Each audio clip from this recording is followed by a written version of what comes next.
8 years together, then he disappeared. The boyfriend who ghosted after 8 years. This is one of the most painful stories I have ever had the privilege of sharing, because this is not just a story about heartbreak. This is a story about disappearing, about waking up one morning and realizing that someone you built your entire world around has simply vanished without a single word, without a single explanation, without even the basic human decency of a goodbye.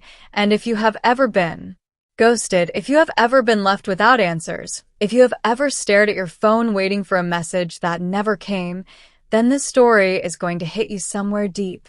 So take a breath, settle in, and let me tell you about Sarah, a woman who was erased from someone's life and then wrote herself the most powerful ending imaginable. Sarah met Jason during her sophomore year of college. It was one of those campus coffee shop meetings, the kind that feels completely accidental but later feels like fate. Jason was studying at the table next to hers, and he leaned over and asked to borrow a pen, and Sarah handed him one, and he smiled that slow, easy smile that she would spend the next 8 years loving. And just like that, something began. They were inseparable almost immediately, the kind of couple that finishes each other's sentences, that has their own inside jokes and their own language, that everyone around them looks at and thinks, yes, that is what love is supposed to look like. Their friends called them soulmates. Their families embraced each other warmly. Sarah's mother loved Jason like a son, and Jason's grandmother once told Sarah privately that she was the best thing that had ever happened to her grandson, and Sarah believed it. She believed all of it, because why wouldn't she? The evidence was everywhere. In 8 years of birthday celebrations and lazy Sunday mornings and road trips and arguments that always ended in forgiveness and quiet evenings on the couch where nothing needed to be said because simply being together was enough, they talked about the future constantly, about the apartment they would get together, about the cities they wanted to visit, about the life they were building brick by brick with every shared experience. Sarah had never once doubted that Jason was her person, her forever, her home. And then one Tuesday morning, Sarah woke up and Jason didn't answer his phone, and she thought nothing of it at first because people miss calls, people get busy, people are sometimes in meetings or in the shower or simply distracted, so she sent a text and waited, and the text showed delivered but not read, and she waited some more. And by evening she had called 4 times and sent 3 messages and heard absolutely nothing back. And a small, uncomfortable feeling began to settle in her stomach. Not panic yet, just a quiet unease. The kind your body feels before your brain is ready to accept that something is wrong. The next day was the same. No answer, no reply, no response of any kind. And Sarah drove to Jason's apartment because they didn't live together yet. They had been planning to change that soon. And she knocked on the door and nobody answered. And she knocked again, and still nothing, and then she looked through the window, and what she saw stopped her heart cold.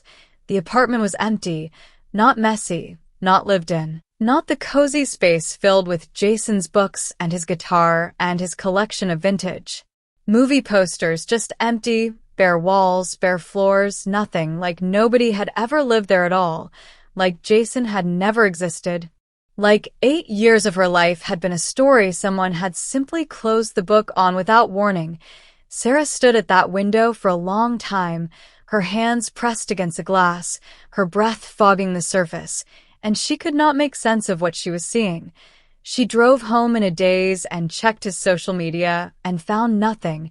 Every account was gone, deleted, disappeared, like he had reached into the internet and erased himself completely. And that was when the panic arrived, real and suffocating, because this was not a missed call. This was not someone being busy. This was a deliberate vanishing, a calculated erasure, and Sarah had absolutely no idea why. The weeks that followed were the most disorienting of Sarah's life, because heartbreak at least comes with an explanation. Heartbreak at least gives you something to hold on to, something to process, something to eventually make peace with. But this was different. This was a wound with no visible cause. This was grief with no funeral. This was loss without a story, and the human mind cannot bear that kind of uncertainty.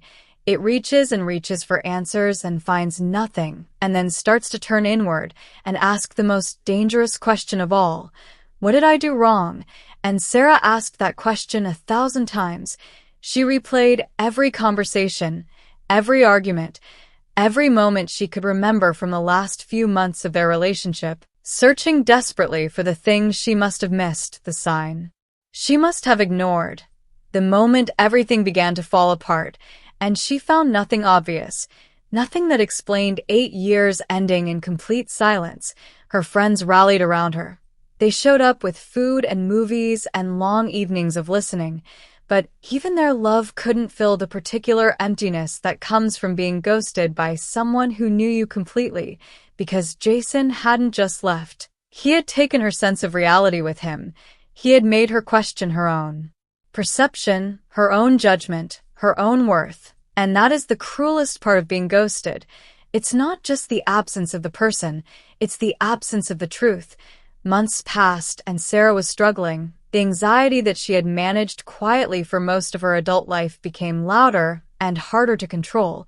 She had trouble sleeping, she had trouble eating, she had days where leaving the apartment felt impossible, and she knew she needed help, real help, not just the comfort of friends, but professional support. And she started seeing a therapist who helped her understand that Jason's behavior was not a reflection of her value, that someone's inability to be honest does not mean the person they left behind is unworthy of honesty, and that was a slow lesson, the kind you have to learn over and over before it finally sticks. And then about 4 months after Jason disappeared, Sarah found out the truth. A mutual friend who had done some quiet investigating told her that Jason had secretly moved to another state, that he had met someone online months before he disappeared, that he had been planning his exit for a long time while Sarah sat next to him on that couch believing they were building a future, and knowing the truth was both better and worse than not knowing.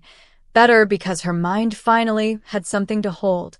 Worse because the betrayal was even deeper than she had imagined. This had not been a sudden decision made in a moment of confusion. This had been a deliberate and sustained deception, and the man she had loved for 8 years had looked her in the eyes day after day and chosen to lie by omission rather than simply tell her the truth. And that knowledge broke something in Sarah, something fundamental, something that would take a long time to rebuild. But here is where the story changes, because Sarah made a decision. She decided that she was not going to let this experience close her off from the world. She was not going to let Jason's cowardice become her prison. She was not going to spend the rest of her life afraid of people because one person had been spectacularly unworthy of her trust. Her therapist had suggested finding a community, something that would get her out of her apartment and into the world in a low-pressure way.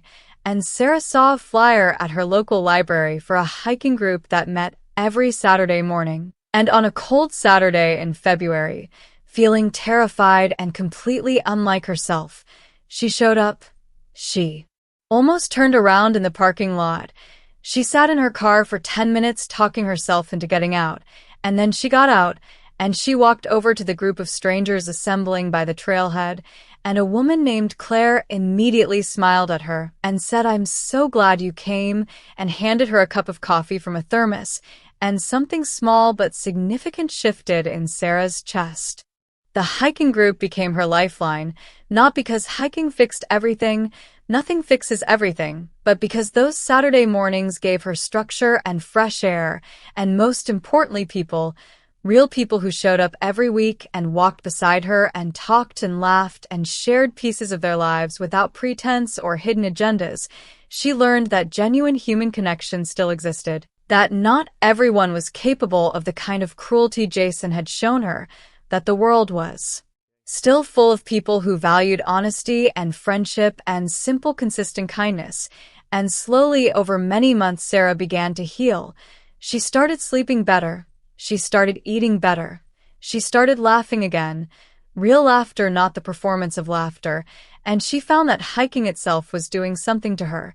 There is something about moving your body through wild places, about climbing toward a summit and looking out over a view that reminds you how vast the world is, that puts personal pain into a different kind of perspective, not smaller exactly, but more manageable, more survivable. And Sarah survived, more than survived. She began to thrive. She got a promotion at work. She moved into a beautiful new apartment that was entirely hers. She deepened friendships that became some of the most meaningful relationships of her life. She discovered that she was funny and strong and interesting and worthy of good things.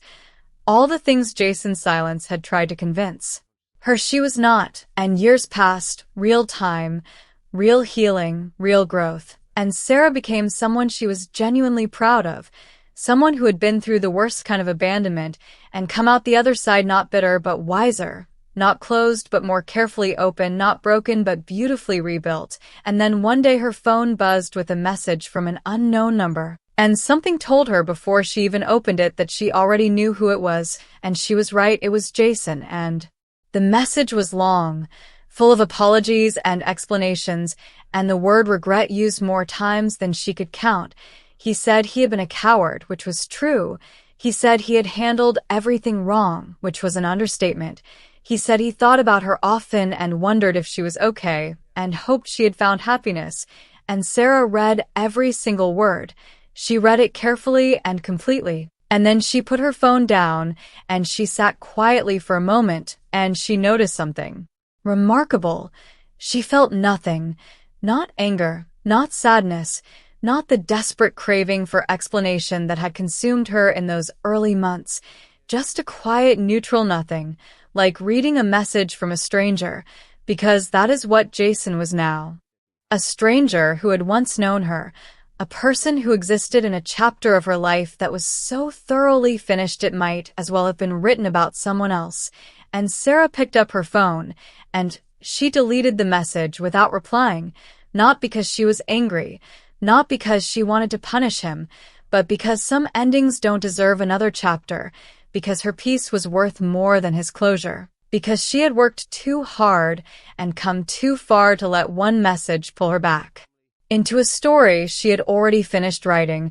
And that single act of deletion was the most powerful thing Sarah had ever done, more powerful than any confrontation, more powerful than any angry response, more powerful than any dramatic final word, because true healing is not loud. True healing is quiet and certain and complete, and Sarah was healed. And if you are watching this, and you are somewhere in the middle of your own disappearing act, if someone has ghosted you, or left without explanation, or made you feel like you were not worth a simple, honest goodbye, I need you to hear this. Their silence says nothing about your worth. Their cowardice is not your verdict. The fact that someone couldn't face you honestly does not mean you were not worth facing. It means they were not yet the person worthy of you.